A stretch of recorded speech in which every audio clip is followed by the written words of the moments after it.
ورحمۃ اللہ وبرکاتہ۔ الحمد للہ وحدہ والصلاة والسلام علی من لا نبی بعدہ، اما بعد فاعوذ باللہ من الشیطان الرجیم، بسم اللہ الرحمن الرحیم۔ اذا السماء انشقت وأذنت لربها وحقت وإذا الأرض مدت وألقت ما فيها وتخلت وأذنت لربها وحقت إلى آخر الآية۔ صدق الله العلي العظيم وصدق رسوله النبي الكريم ونحن على ذلك من الشاهدين والشاكرين۔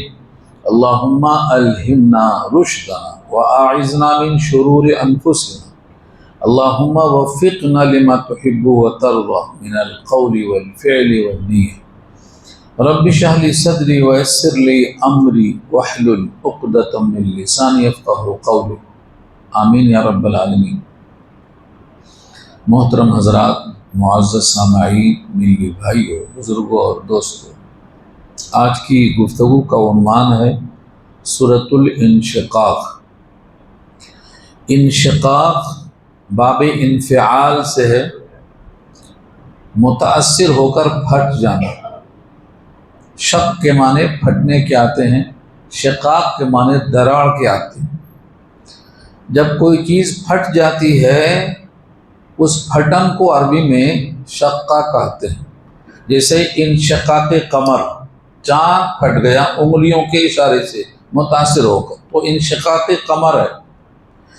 ایسے یہاں پر انشقاق کے بعد السماء ہے، آسمان کا پھٹنا۔ یہ صورت پوری کی پوری مکی ہے، 25 آیتوں پر مشتمل ہے۔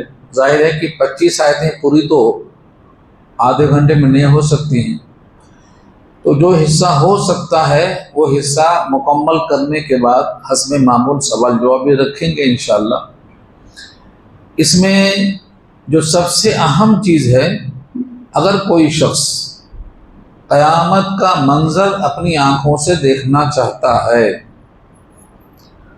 جیسے وہ محشر میں حاضر ہو، آنکھوں سے دیکھ رہا ہو، تو 3 صورتیں اللہ کے نبی نے بتائی ہیں، ان 3 صورتوں کو پڑھ لو۔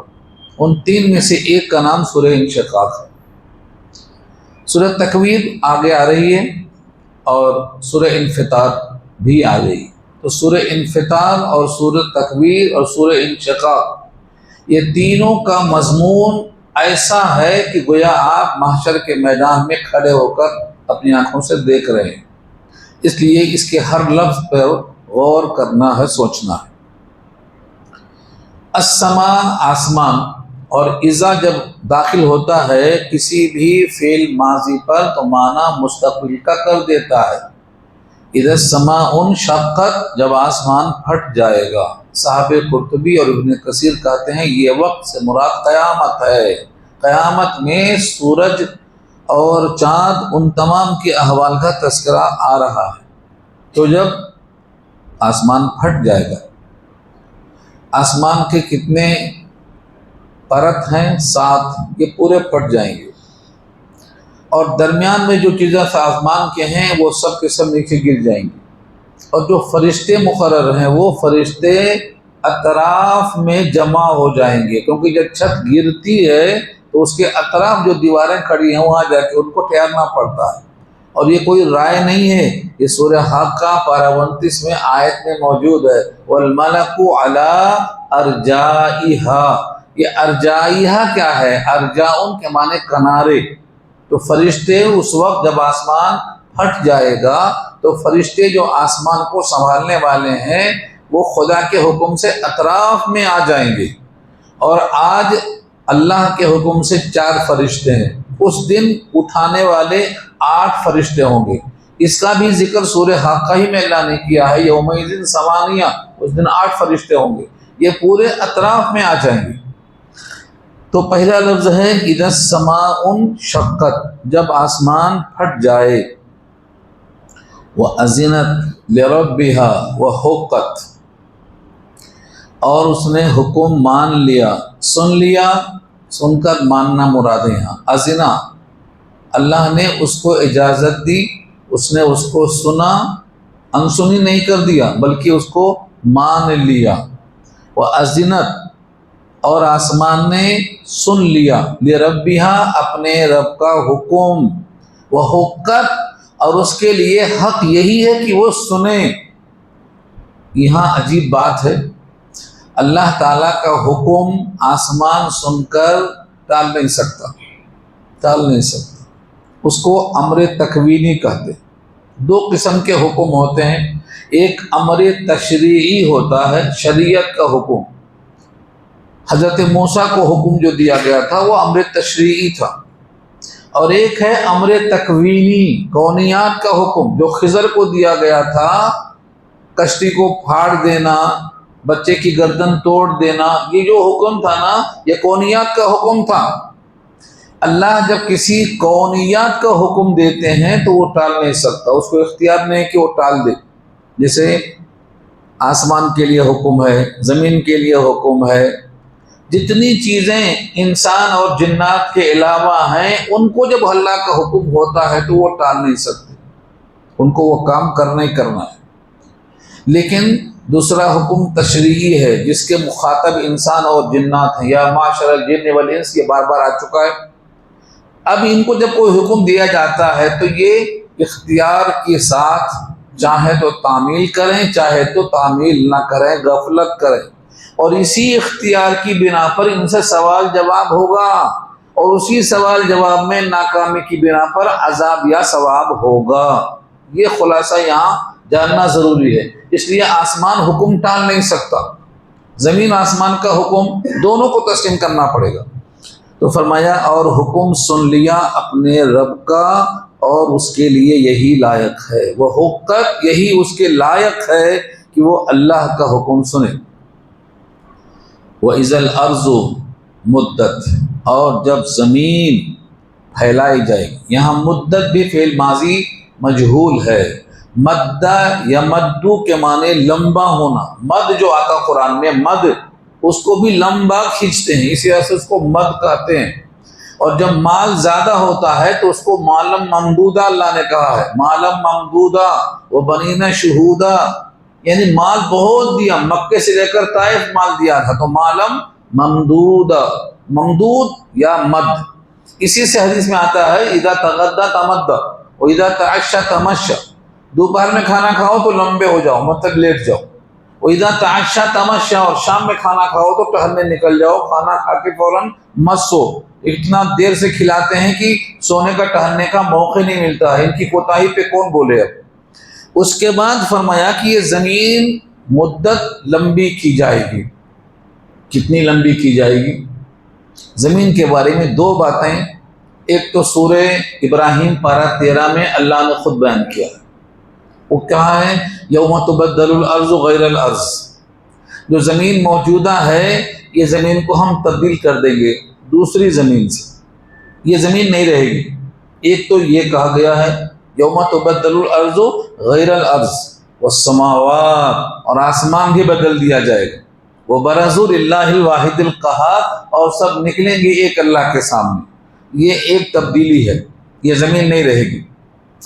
دوسری تبدیلی زمین کے بارے میں اللہ نے کہا ہے کہ اس زمین کو ہم لمبی کریں گے، جیسے چمڑا کھینچا جاتا، ربر کھینچا جاتا اور لمبا ہوتا، ویسے ہم اس زمین کو پھیلائیں گے، لمبا کریں گے۔ پہلے بھی زمین چھوٹی سی تھی، جسے آپ روٹی بناتے ہیں، روٹی سے پہلے کیا ہوتا؟ لوئی، اس کو رکھتے ہیں پیڑھا کے اوپر، گول ہوتی ہے، پھر اس کو دباتے ہیں، پھر اس کے اوپر بیلن سے پھیلاتے ہیں۔ اس کو اللہ نے خود کہا ہے وَالْأَرْضَ بَعْدَ ذَلِكَ دَحَاهَا، زمین کو اللہ نے اس کے بعد پھیلایا۔ دہاہا کیا ہے؟ پھیلایا۔ تو زمین کو پہلے پھیلایا ہے، پھر دوبارہ پھر پھیلائی جائے گی۔ یہ مدت ہے، کتنا پھیلائی جائے گی کہ سارے انسان آدم سے لے کر قیامت تک جتنے پیدا ہوئے اور ہونے والے ہیں یہ سب زمین پر آئیں گے کھڑے ہونے کے لیے، اور جگہ اتنی ہوگی کہ صرف پاؤں رکھ سکیں، اس کے علاوہ جگہ نہیں ہوگی، سب کے سب پاؤں رکھ سکیں، اتنا زمین کو پھیلایا جائے گا۔ یہ ہے وَإِذَا الْأَرْضُ مُدَّتْ۔ زمین کو پھیلانے سے، سب کو کھڑا کرنے سے سوال جواب شروع ہوگا، اور وہ سوال جواب میں 5 سوال کنفرم ہے جو ترمذی نے نقل کر دیا ہے۔ جب تک وہ 5 سوال کا جواب نہیں دیں گے کسی کے پاؤں زمین پر سے ہٹ نہیں سکیں گے۔ لا تزال قدم عبد یوم القیامہ حتی یسأل عن 4 عن عمره فیما افناه وعن شبابه فیما افلاح وعن علمه ماذا عمل فيه وعن ماله من أين اكتسبه وفيما انفقه۔ زندگی کہاں لگایا، شباب کہاں لگایا، مال کہاں سے کمایا اور کہاں خرچ کیا، اور جتنا علم تھا اس پر کتنا عمل کیا۔ یہ 5 سوال ہوں گے، اور اسی لیے سب کو وہاں کھڑا کرنے کے بعد زمین پھیلائی جائے گی۔ یہ ہے وَإِذَا الْأَرْضُ مُدَّتْ، اور زمین ایک کارنامہ انجام دے گی، وہ القت، ڈال دے گی۔ القا، القا یلقی، القاؤن کے معنی ڈال دینا۔ حضرت موسیٰ کے ہاتھ میں لاٹھی تھی، اللہ نے کیا کہا؟ القی، ڈال دے۔ وما تلک بیمینک یا موسیٰ قال ہی عصائے، میری لاٹھی ہے، فرمایا القی عصاک، ڈال دو لاٹھی۔ تو کسی چیز کو ڈال دینا یہ القا ہے، دل میں بات ڈالنا یہ بھی القا ہے، اسی سے القا بنا ہے جب دل میں بات آتی ہے۔ تو اللہ نے فرمایا وہ القت، اور زمین ڈال دے گی، ما فیہا، جو کچھ اس میں ہے۔ یہ ما موصولہ ہے، الذی کے معنی میں ہے، اور فیہا میں ہا کی ضمیر لوٹتی ہے زمین کی طرف۔ جو کچھ زمین میں ہے سب نکال کے ڈال دے۔ کتنا ڈال دے؟ وتخلت، اور خالی ہو جا۔ خالی ہونے کے لیے زمین کے اندر دفینے ہیں، خزینے ہیں، مردے ہیں، اس میں سے کوئی چیز اندر نہیں رہے گی، سب باہر۔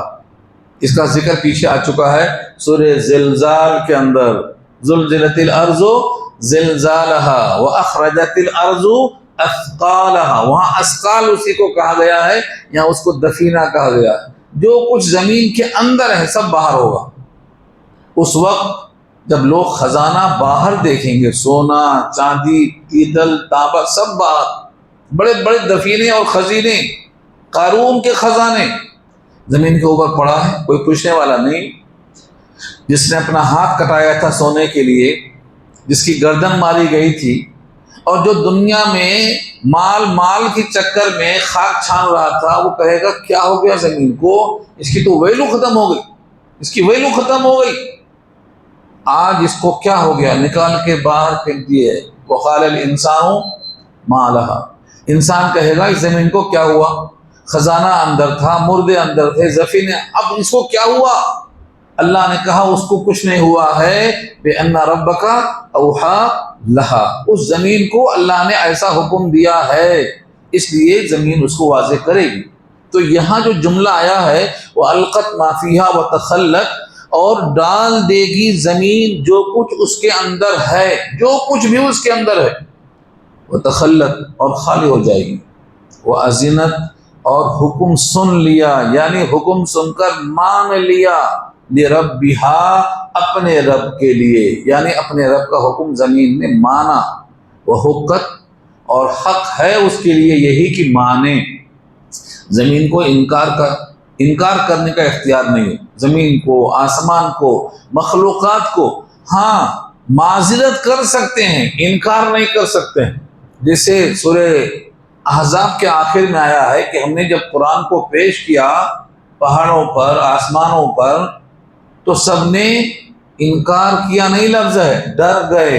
ہاں انا عرضنا الامانۃ علی السماوات والارض والجبال فابین ان یحملنها واشفقن منها، انکار کیا اٹھانے سے، اور ڈر گئے، اور کہا کہ یہ امانت ہم سے اٹھائی نہیں جا سکتی۔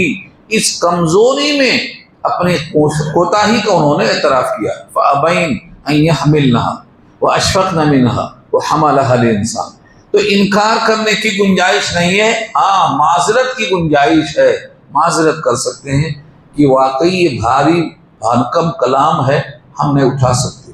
اور ان کی معذرت درست تھی، کوئی مکاری نہیں تھی۔ یہ بھی اللہ نے واضح کر دیا کہ اگر خدا نہ کرا انہوں نے بات کو انکار سے تعبیر نہ کیا ہوتا اور اس قرآن کو اٹھا لیا ہوتا تو کوئی پہاڑ نہیں بچتا، سب پھٹ جاتے۔ لو انزلنا هذا القرآن على جبل لرأيته خاشعا متصدعا من خشیۃ اللہ، اللہ کی خشیت سے وہ پھٹ جاتے، ٹکڑے ٹکڑے ہو جاتے، ریزہ ریزہ ہو جاتے، یعنی ان کی معذرت بالکل صحیح ہے، یہ اللہ نے تصدیق کر دیا اس آیت کے اندر۔ اس سے یہ بات معلوم ہوئی کہ زمین کا حکم ماننا اور آسمان کا حکم ماننا یہ ان کے لیے ہی بہتر ہے۔ یہ کہہ کے اب اللہ نے انسان سے خطاب کیا ہے، تم بھی تو کچھ کر رہے ہو، صبح سے شام تک محنت کر رہے ہو، یا ایھا الانسان، اے وہ انسان۔ ایھا میں یہ مخاطب کے لیے آتا ہے، یا ایھا، ایتھا، یہ 5 الفاظ آتے ہیں، یا، ایا، حیا، ایتھا، یہ سب مخاطب کے حساب سے بولے جاتے ہیں، مذکر ہے کہ مؤنث ہے، ایک ہے، 2 ہے، جمع ہے، اس کے لحاظ سے بولے جاتے ہیں۔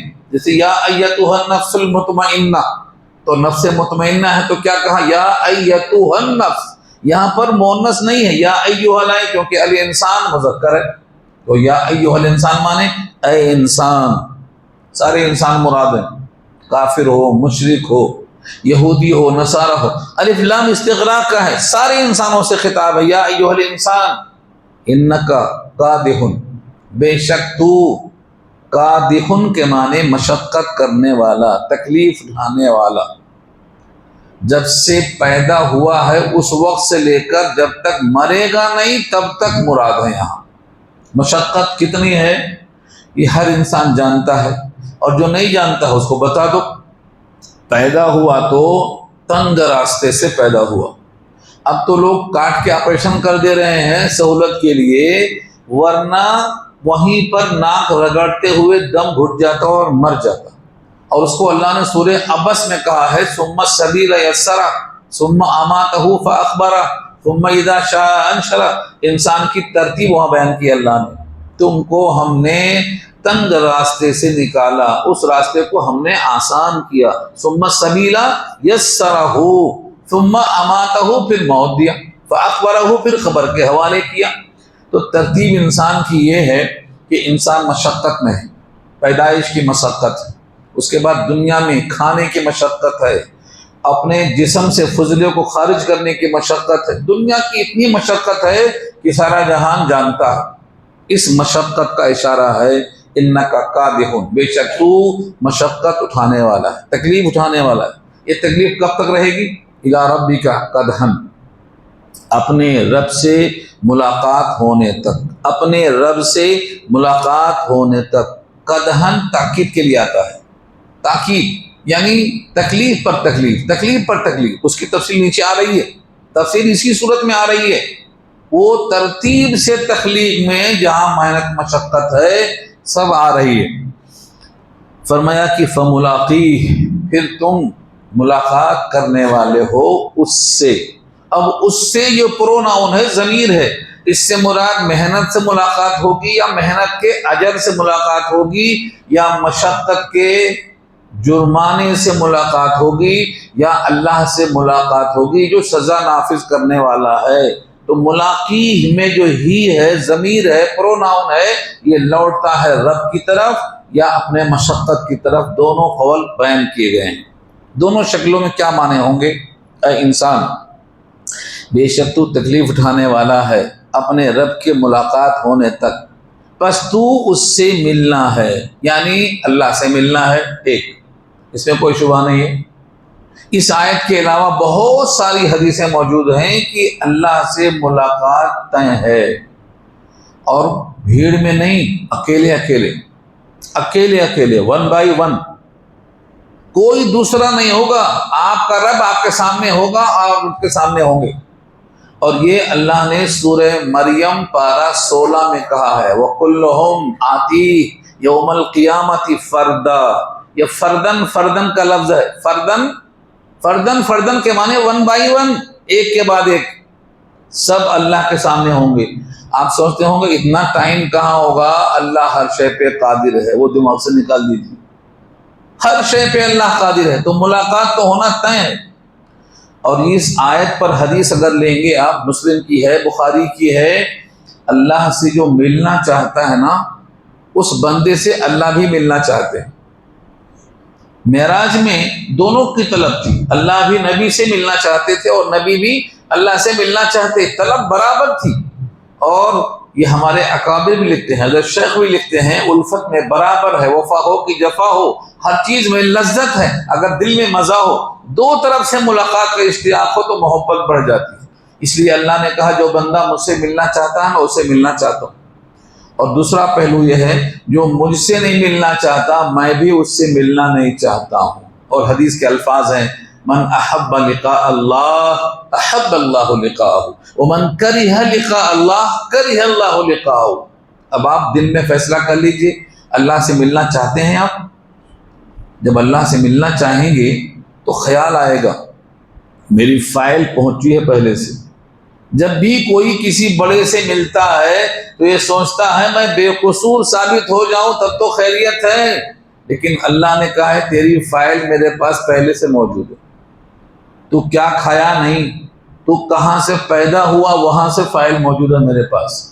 تم جب زمین کے ذروں میں تھے، زمین کا ذرہ گیہوں بنا، گیہوں سے روٹی بنی، روٹی سے خون بنا، خون سے نطفہ علقہ مضغہ بنا، میں جب سے تجھے دیکھتے ہوئے آ رہا ہوں تو میری آنکھوں میں ہوا عالم بکم، سورہ نجم پارہ 27 میں جملہ موجود ہے، وہ انشاکم، اس نے تم کو کھڑا کیا، وہ عالم بکم اذ انشاکم من الارض واذ انتم اجنۃ فی بطون امہاتکم فلا تزکوا انفسکم هو عالم بمن اتقى۔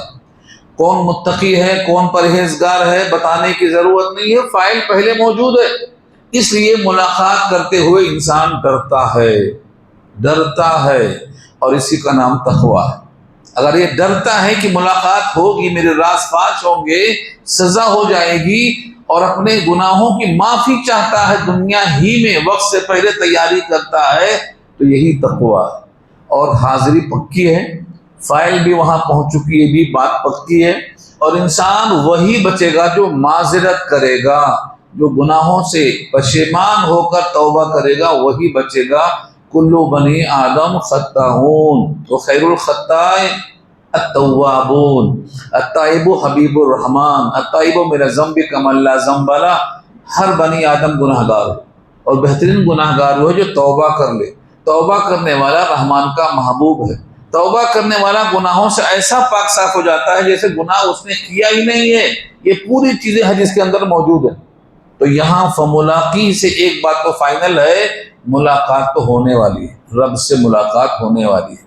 اور دوسری چیز ہے اعمال سے ملاقات ہونے والی ہے۔ اعمال سے ملاقات، اگر ایمان ہے نور کی شکل میں ہوگا، کفر ہے تو ظلمت کی شکل میں ہوگا، یہ قرآن نے واضح کر دیا۔ نور ایمان آگے آگے چلے گا اور ظلمت کفر کی تاریکی میں ڈوبا ہوا ہوگا، اور یہ دونوں چیزیں قرآن نے واضح کی ہیں۔ سورہ حدید پارہ 27 میں کہا ہے کہ نور ایمان آگے آگے چلے گا، اور صاحب ایمان اس روشنی میں چلے گا، جنت کی طرف جائے گا۔ اور جو غیر مومن ہوگا، فاسق و فاجر ہوگا، وہ کہے گا مجھے ذرا روشنی دکھاؤ، میں بھی آپ کے ساتھ ہوں، میں بھی آپ کے ساتھ ہوں، نقتبس من نورکم، تمہارے نور سے میں بھی اقتباس کرنا چاہتا ہوں، کچھ حاصل کرنا چاہتا ہوں، مجھے بھی دکھاؤ۔ اس کی طرف حکم آئے گا، قیلا، کہا جائے گا ارجعوا، لوٹ کے جاؤ، وراءکم، پیچھے واپس جاؤ، جہاں نور ایمان ملتا ہے۔ وہ پیچھے پلٹے گا، وہ سمجھے گا یہیں کہیں ملتا ہے، مگر وہاں نہیں ملتا۔ وَأَنَّا لَهُمُ التَّنَاوُشُ، یہ دوسری آیت میں ہے، اتنی دور سے نور ایمان نہیں مل سکتا ہے، اس کی جگہ چلی گئی۔ وَأَنَّا لَهُمُ التَّنَاوُشُ مِن مَكَانٍ بَعِيدٍ، اس دنیا میں جانے کے بعد اس دنیا والا ایمان حاصل نہیں کر سکے گا، لہذا کیا ہوگا؟ دروازہ بند ہو جائے گا۔ فَضُرِبَ بَيْنُهُمْ بِسُورٍ لَهُ بَابٌ بَاطِنُهُ فِيهِ الرَّحْمَةُ وَظَاهِرُهُ مِن قِبَلِهِ الْعَذَابُ، یہ سورہ حدید کی آیت ہے۔ دروازہ بند ہوگا، اندر رحمت ہوگی، باہر عذاب ہوگا۔ تو نور ایمان ضروری ہے، نور ایمان روشنی ہے، اور بہت سے اعمال ایسے ہیں جن کی وضاحت آ چکی ہے۔ تو خلاصہ یہاں نکلا، بندہ اپنے رب سے ملاقات ضرور کرے گا اور اپنے اعمال سے بھی ملاقات کرے گا، یہاں دونوں امکان ہے، اور دونوں دوسری آیتوں سے ثابت ہے۔ اب دو شکلیں ہوں گی، نام اعمال سے اگر ملے گا تو اس کا نام اعمال یا تو داہنے ہاتھ میں آئے گا یا تو بائیں ہاتھ میں آئے گا۔ تیسری بھی ایک شکل ہے جو یہاں آ رہی ہے اور دوسری کسی آیت میں نہیں ہے، صرف اسی ایک آیت میں ہے تیسری شکل، اور وہ ہے کہ سینے میں ہاتھ ڈال کے پیچھے نکال کر بائیں ہاتھ میں دیا جائے گا پیٹھ کے پیچھے سے۔ یہ آیت میں آ رہا ہے، ہاں پیٹھ کے پیچھے سے بائیں ہاتھ میں دیا جائے گا، یہ تو کئی آیتوں میں ہے، لیکن پیٹھ کے پیچھے سے بائیں ہاتھ میں دیا جائے گا وہ صرف اسی آیت میں ہے، اور یہ واضح کر دیا اللہ۔ تو دو میں سے ایک چیز واضح ہے، دیکھیے آپ، فَأَمَّا، پس بہرحال، فائے تعقیبیہ ہے اور اما کے معنی بہرحال، من اوتیا، جو دیا گیا، کتابہ، اس کا کتابچہ، کتاب بمعنی مکتوب ہے۔ ہر انسان جو اپنے عمل سے کتاب زندگی لکھتا ہے، امام بخاری کی بھی کتاب آئی ہے، اس کا نام کتاب زندگی ہے۔ ہر انسان روزانہ صبح سے شام تک جو کام کرتا ہے یہ لکھا جا رہا ہے، اس کو کتاب کہتے ہیں۔ اور اس کتاب کا ذکر اللہ نے سورہ بنی اسرائیل پارہ 15 میں کر دیا ہے کہ اللہ تعالیٰ اس کے محشر کے میدان میں جب پھینکیں گے تو ہر ایک کا کتابچہ اس کے گلے میں آ کے پہنچ جائے گا، گلے میں پہن لے گا، اور حکم ہوگا اقرأ کتابک کفا بنفسک اليوم علیک حسیبا۔ یہ آیت سورہ بنی اسرائیل پارہ 15 کی ہے۔ اپنا نامہ اعمال خود پڑھ لے، تو کافی ہے پڑھ کے حساب کرنے کے لیے کہ تیرا داخلہ جنت میں ہوگا کہ جہنم میں ہوگا، یہ تفصیل وہاں موجود ہے۔ تو کتاب کون سی ہے یہاں؟ نامہ اعمال، وہی یہاں موجود ہے۔ اوتی کتابہ، اس کا نامہ اعمال، اس کا کتابچہ دیا جائے گا، بیمینہ ہی، اس کے دائنے ہاتھ میں۔ یمین یمن سے بنا ہے، داہنے ہاتھ کو یمین کہتے ہیں، دائنے ہاتھ میں دیا جائے گا۔ فسوف یحاسب حسابا یسیرا، تو ان قریب حساب لیا جائے گا، حساب یسیر، یعنی جس کا نام اعمال داہنے ہاتھ میں آئے گا اس کا حساب یسیر ہوگا۔ حضرت عائشہ کی روایت اس پر موجود ہے بخاری کے اندر، انہوں نے پوچھا کہ اے نبی، آپ نے خود کہا ہے کہ جب کسی کا حساب ہوگا تو عذاب ہوگا، من حوسبا عذبا، من حوسبا عذبا، حساب ہوگا تو عذاب ہوگا۔ اور آگے فرمایا آپ نے من نوقش الحساب فقد عذبا، جس کے حساب میں نقشہ کے معنی جرح کی گئی، یہ کیسے وہ کیسے، جرح کرنے، نقشہ جرح کی گئی، مناقشہ بولتے ہیں اردو میں اس کو، جرح کرنا، عذاب ضرور ہوگا۔ آپ نے ایسا فرمایا، اور یہاں اللہ فرماتے ہیں حساب یسیر ہوگا، دائنے ہاتھ میں آیا تو آپ نے کہا بی بی عائشہ سے کہ یہ حساب نہیں ہوگا، اس میں جرح نہیں ہوگی، اس میں صرف پیشی ہوگی، آؤ اور جاؤ، آؤ اور جاؤ، صرف پیشی ہوگی۔ اور اسی واسطے اللہ کے نبی نے امت کو دعا سکھلایا ہے، اللہم حاسبنا حسابا یسیرا، اے اللہ ہمارا حساب آسان لیجئے، صرف پیشی ہو، آؤ اور جاؤ۔ اگر جرح ہوگی تو ہم بچ نہیں سکیں گے، کوئی نہیں بچے گا، کوئی نہیں بچے گا۔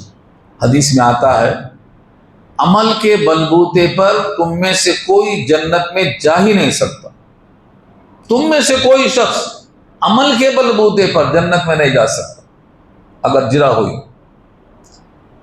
ایک صحابی نے ہمت کر کے پوچھا ولا انت یا رسول اللہ، کیا آپ بھی؟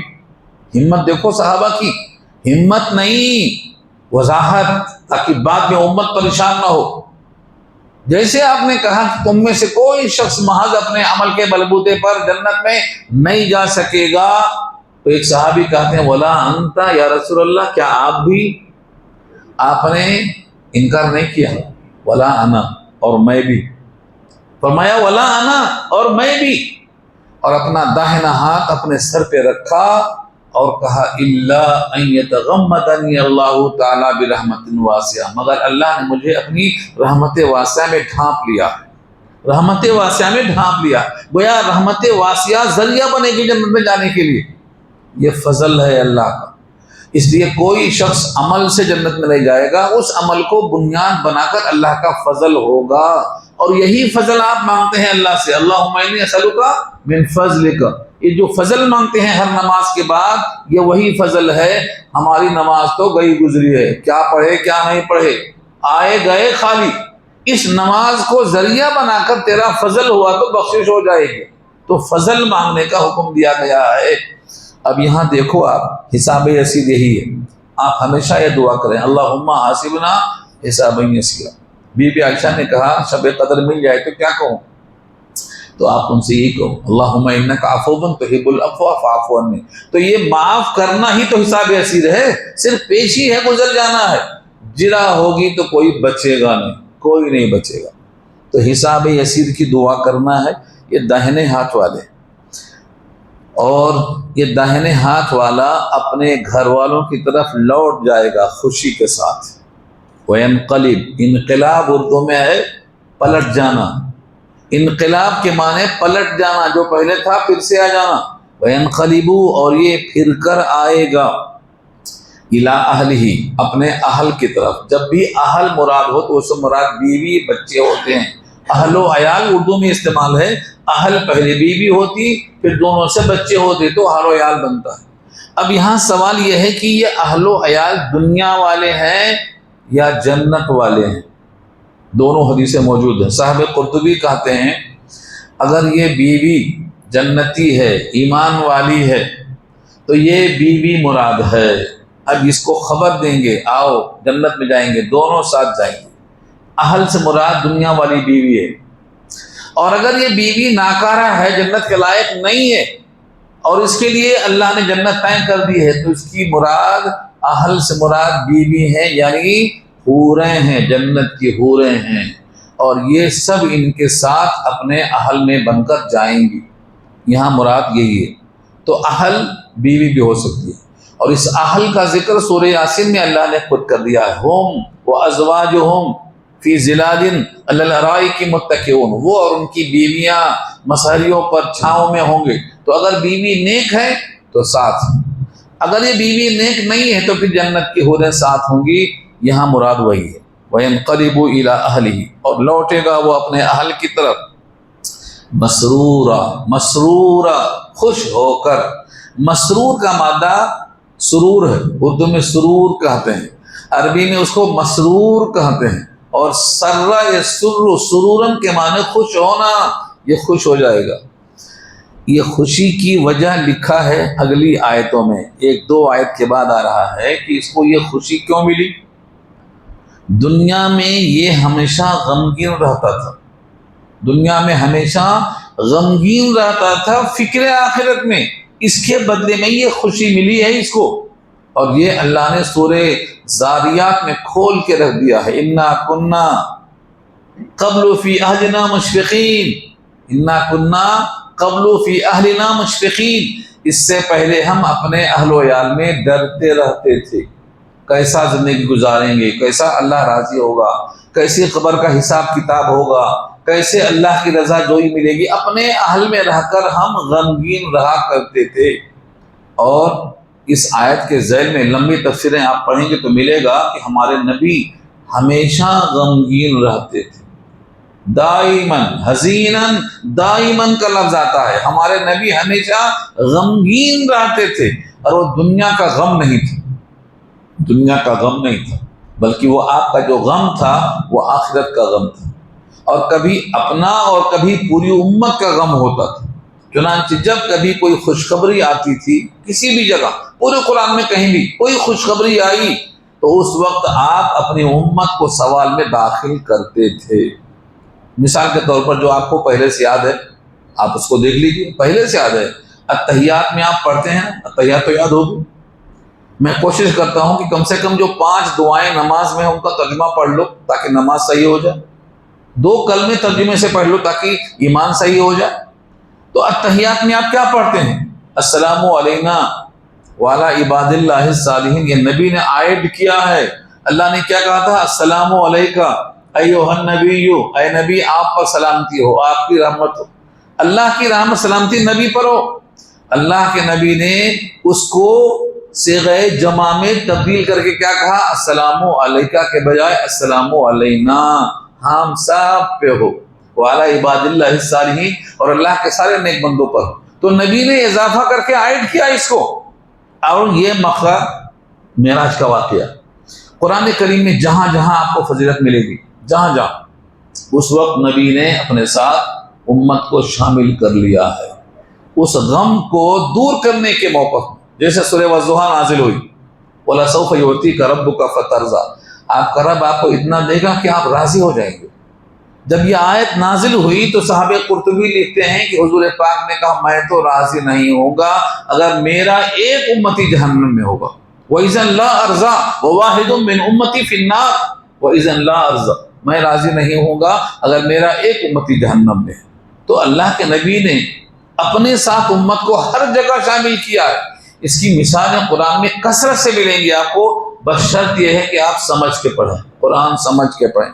تو یہاں پر بھی خوشخبری اس واسطے دی گئی کہ ہمیشہ غم میں رہتا تھا، انا کننا فی اہلنا مشفقین، انا کننا قبل فی اہلنا مشفقین، قبل سے مراد اس سے پہلے دنیا میں ہمیشہ یہ ڈرتا تھا، آج اس کے بدلے میں مسرور ہونے کا موقع ملا ہے۔ یہاں تک بات ہو گئی، اب ٹائم ختم ہو رہا ہے۔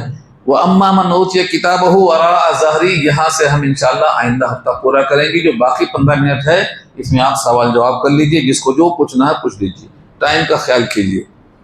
لکھے ہوئے سوالات ہیں مگر جس کو سوال کرنا ہے پہلے کر لیجئے۔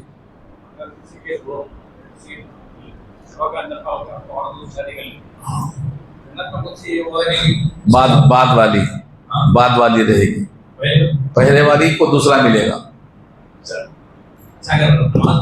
جیسے ام سلمہ حضور کے پاس آئیں، ام سلمہ کے پہلے شوہر ابو سلمہ ہیں تو حضور کو نہیں چھوڑ سکتی نا وہ، تو ام سلمہ کو حضور ملیں گے۔ ایسے فرعون کی بیوی آسیہ ہے، فرعون جہنم میں جائے گا تو آسیہ حضور کے ساتھ جائیں گی، تو یہ صراحتیں موجود ہیں۔ جی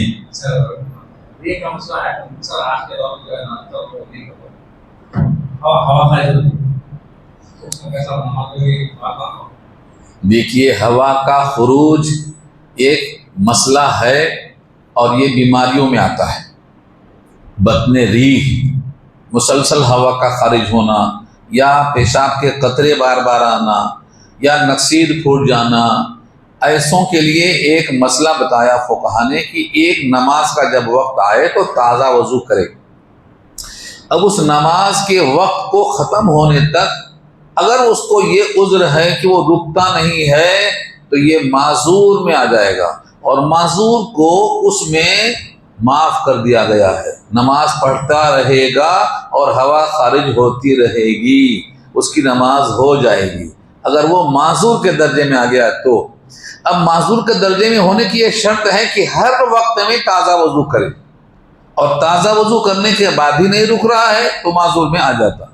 لیکن یہ رخصت ہے، عزیمت یہ ہے کہ وہ ہر بار تازہ کر کے آنے کی کوشش کرے۔ معذور ہے تو اس کے لیے اجازت ہے، رخصت ہے، لیکن کوشش کر کے ہر بار تازہ کرنا یہ اس کے لیے عزیمت ہے، اس کے واسطے یہ بہتر ہے۔ تو معذور کا حکم الگ ہے۔ سنت موقع میں جو 12 سنت ہے نا، اگر فرض کیجیے کہ ظہر کی سنت میں نہیں پڑھ سکا ہے فرض سے پہلے، تو اس کے ادا کی کیسے ہوگی؟ فرض کے بعد دونوں قول ہیں، 2 رکعت پہلے پڑھے گا، 4 رکعت بعد پڑھے گا، کیونکہ جو چیز مؤخر ہو گئی اس کو مؤخر ہونا ہے، لیکن جو 2 رکعت ہو مؤخر کیوں کرنا، اس کو ٹائم پہ پڑھنا۔ ایک قول یہی صحیح ہے اور راجح یہی ہے۔ دوسرا قول یہ ہے کہ 4 رکعت پہلے پڑھنا چاہیے تھا، فرض بیچ میں آ گئی تو مؤخر ہو گئی، تو اب مزید مؤخر کیوں کیا جائے، پہلے 4 پڑھ لیا جائے بعد میں 2 پڑھا جائے، یہ دوسرا قول ہے، اور دونوں فقہا میں سے ہیں، دونوں قول صحیح ہے، اس میں کوئی غلطی نہیں، آپ آگے پیچھے کر سکتے ہیں۔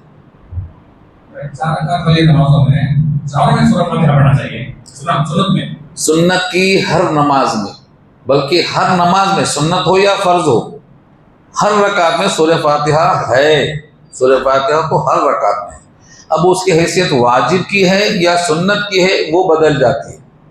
اگر سنت اور نفل ہے تو ہر دفعہ واجب ہی ہے وہ، البتہ اگر فرض ہے تو آخری 2 رکعتوں میں واجب نہیں ہے بلکہ وہ پڑھنا سنت ہے۔ ہاں نہیں، سنت میں واجب ہے، سنت میں سورہ فاتحہ واجب ہے ہر رکعت میں، سجدے سہو، ہاں، ہر چیز جو واجب ہے اس کی تلافی سجدے سہو سے ہوتی ہے۔ جی، اور کسی کو کچھ پوچھنا ہے؟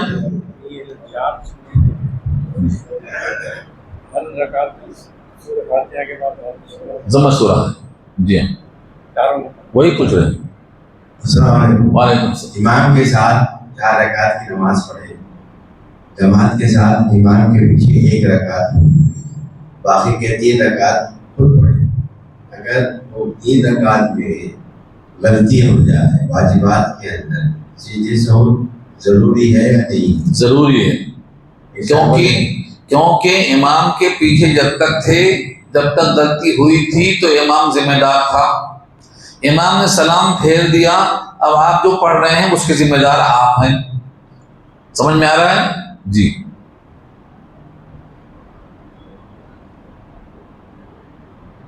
کسی کو کوئی سوال ہے تو نہیں.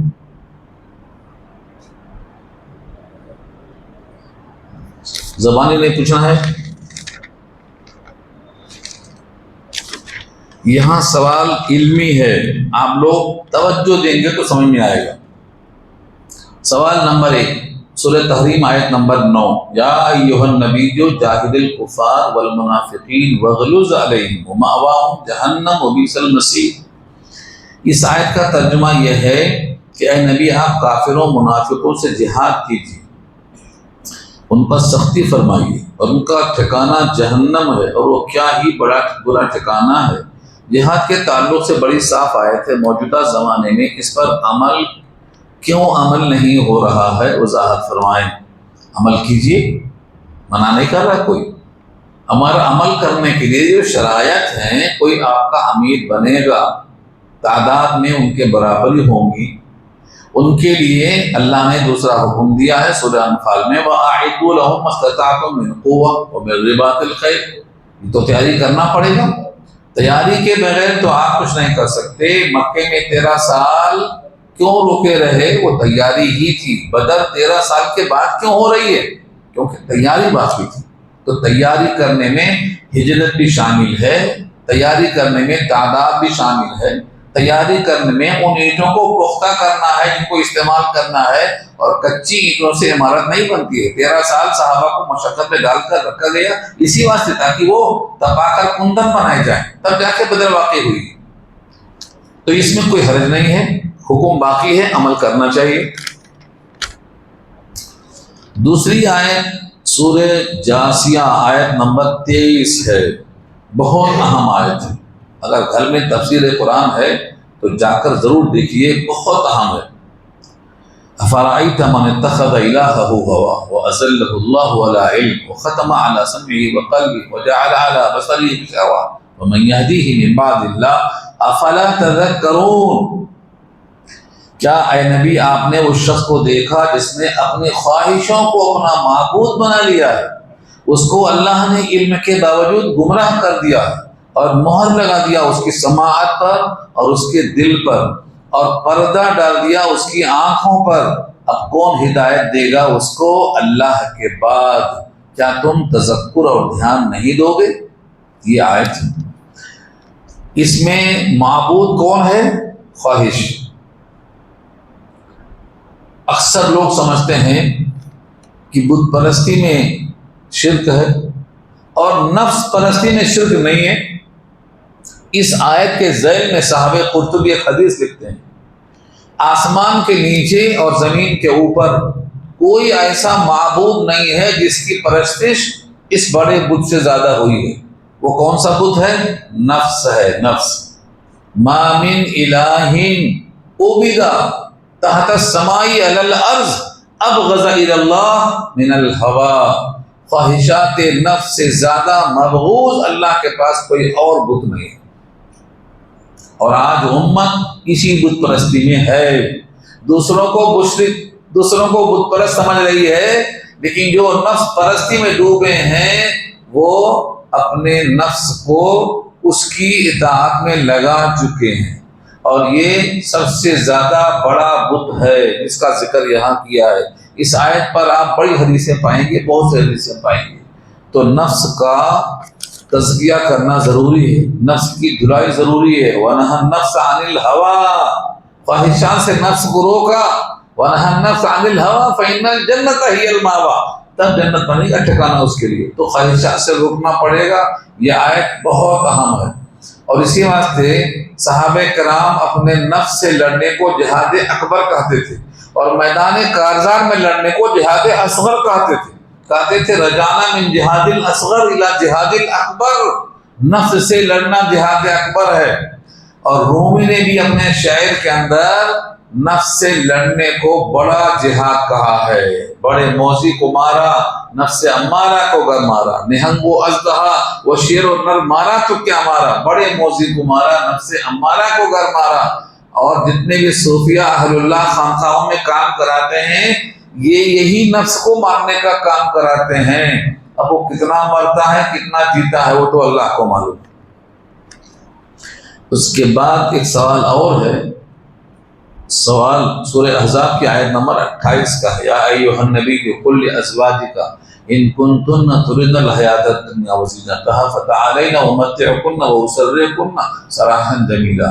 یہ اس وقت کی بات ہے جب مال فتوحات میں زیادہ ہوئے تو نبی کی عورتوں نے مطالبہ کیا کچھ مال ہم کو بھی دیا جائے، نوکر چاکر غلام، ہم تو پریشان ہیں اسی غربت میں، اب تو فراوانی سے مال آ رہا ہے، سب تقسیم کے بجائے تھوڑا ہم کو بھی دیا جائے۔ اس موقع پر یہ آیت نازل ہوئی۔ سوال پہلے سمجھ لیجیے آپ، اللہ نے کیا کہا؟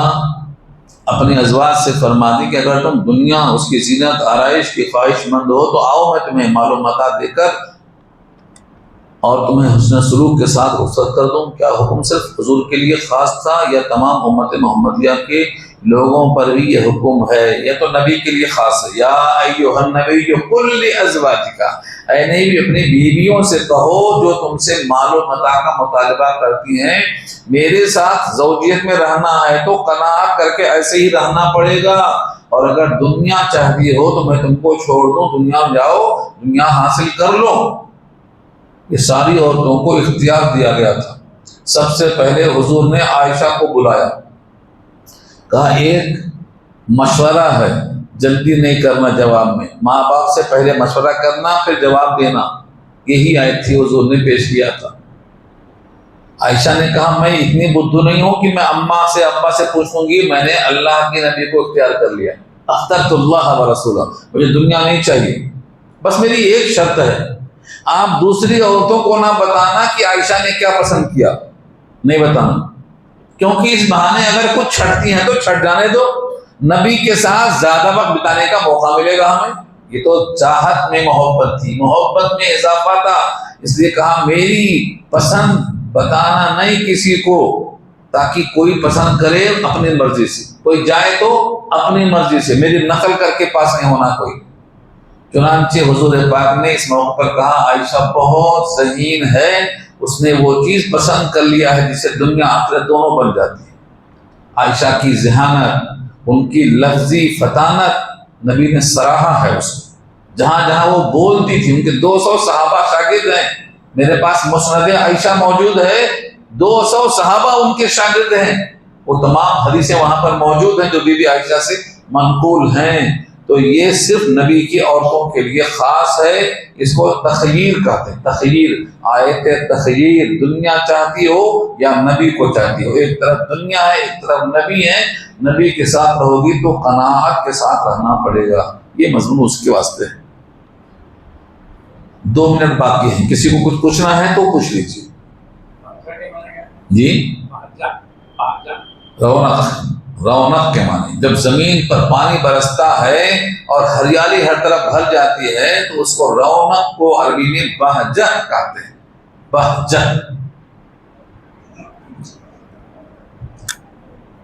دعا کر لیجیے۔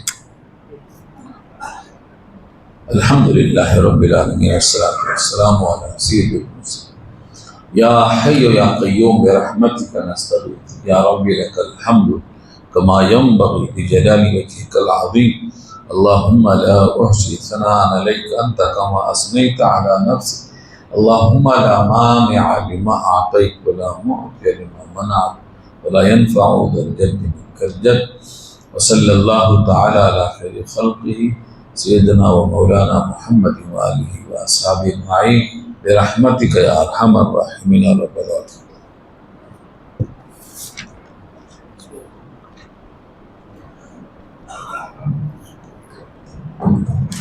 اللہم لک